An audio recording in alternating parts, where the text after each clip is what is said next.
Pada Senin 20 Maret 2023, sebuah rekaman viral di media sosial Telegram.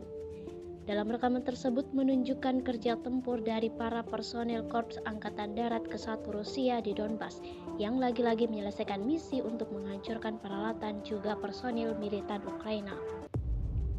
Tampak pasukan Rusia bekerja dengan sangat total, mengoperasikan berbagai senjata dan peralatan pendukung lainnya seperti drone untuk membantu lancarnya serangan. Terlihat dalam rekaman tentara Rusia berhasil membidik titik-titik target. Hasilnya terjadi ledakan besar berkali-kali seperti yang terlihat dalam rekaman. Hingga video ini beredar, beragam komentar dituliskan warganet.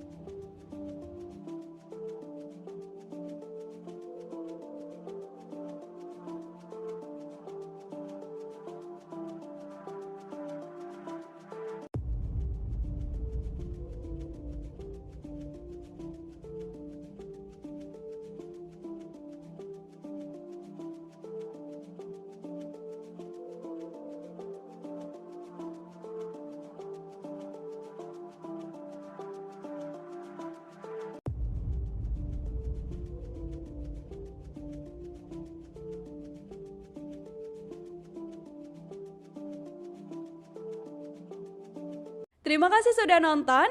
Jangan lupa like, subscribe, dan share ya.